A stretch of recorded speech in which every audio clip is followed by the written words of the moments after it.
There's no doubt about that. But for people who believe in the NREJ, for instance, that provides a platform for, for organization, for struggle, and for civic action. So that if it is at all going to make any sense, then that is the way in which the NREJ, acts like the NREJ, the PDA, or the proposed Health Rights Act, for instance, these are all going to, they are not going to, once the act is signed, the problem is not solved. The problem, the solution, the efforts for the solution only begin at that point.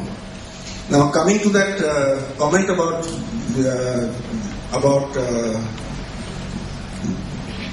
Bhilai, from the gentleman from Bhilai.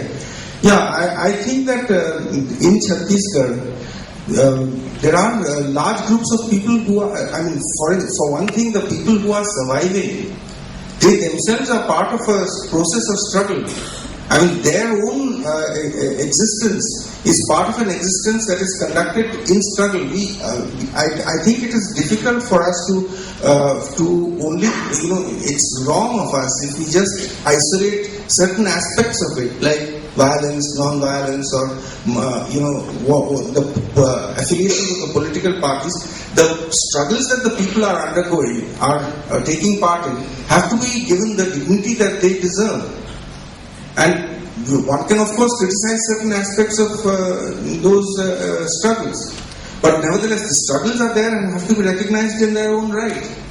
Mahindra Karma, in my opinion, Mahindra Karma has always been recognized, has for a long time been recognized as a person who represents the interests of those people who have come into Bastar and who have tried to,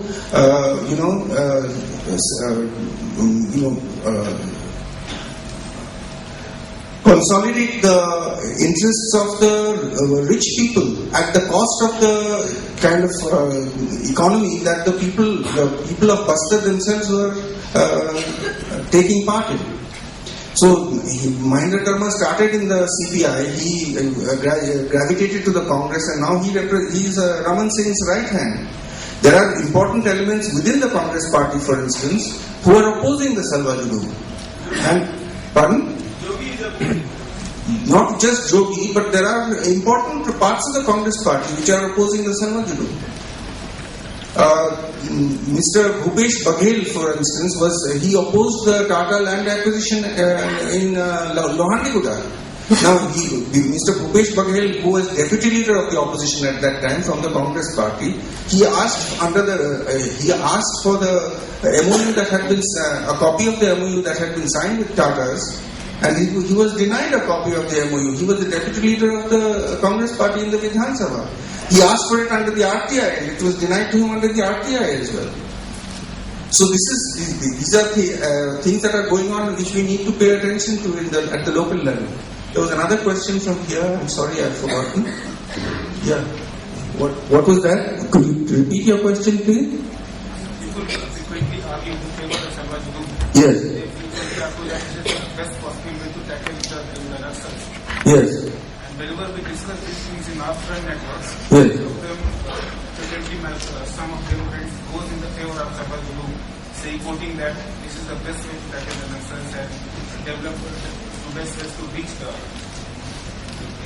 development in that area. The people who are being attacked under the Salwa Judum are not the Naxals. This is the lie that the government is talking about all the time. The people who are being attacked under the Salwa Judum are the ordinary people living in these villages.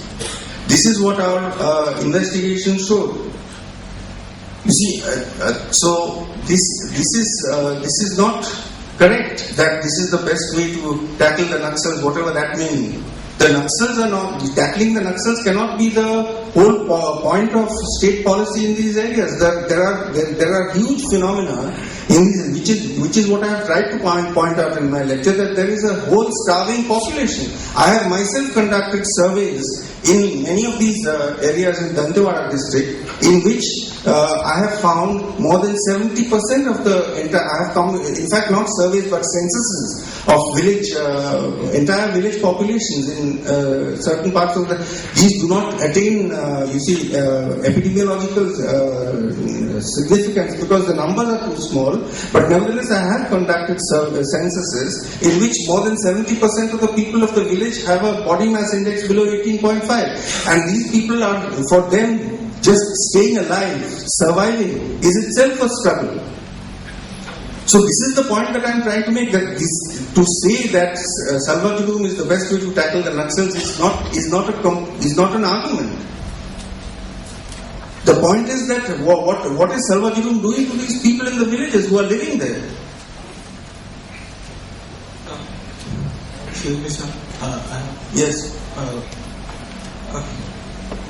Sir, we've been talking about citizens' initiative for peace. Yes. We as democratic citizens. Somewhere question came from this gentleman, and where do we picturize the Maoists in the entire peace strategy? That's like if we are Maoist is not simply a law and order problem. As you said, there are different problems that state is supposed to look at. Yeah. Where do we see the role of the Maoists in the entire peace process? And because it's an ideological construct, it's not simply a law and order problem. Yes.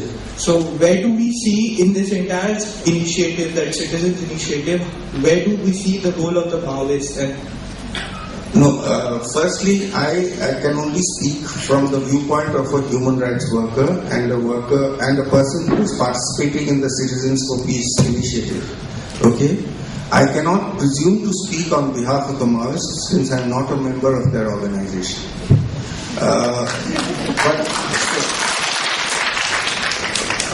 So that is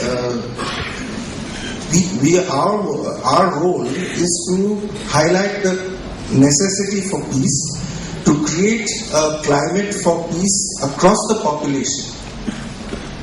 We need to create a climate for peace, and we are hoping that the civil society will take up this call and that we will have 1 million voices raising the call for peace. And once that happens,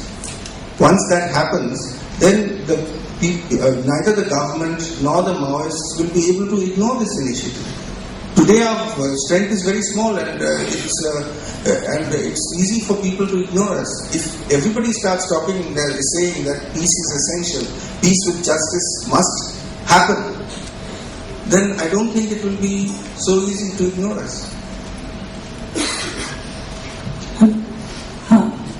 Sure, sir. My question is little bit safe, but I asked as the whole process I heard that everything about Maoist and next slide that for ST they are supporting them, or before that your lecture there were also some debate. So I just want to little that the Maoists or next slide are they we support that they are supporting to ST rivals for their movement, and they are ST are getting really this support, they are benefited with the Maoist or next slide. So I want to ask you that it is they are in helping of the ST or not? This question.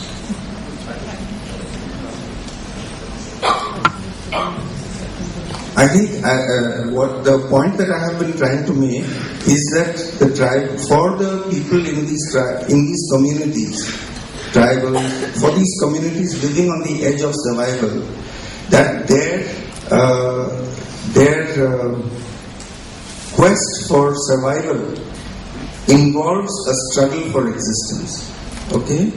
And I believe that whoever furthers this process of struggle helps them in the struggle for existence, helps their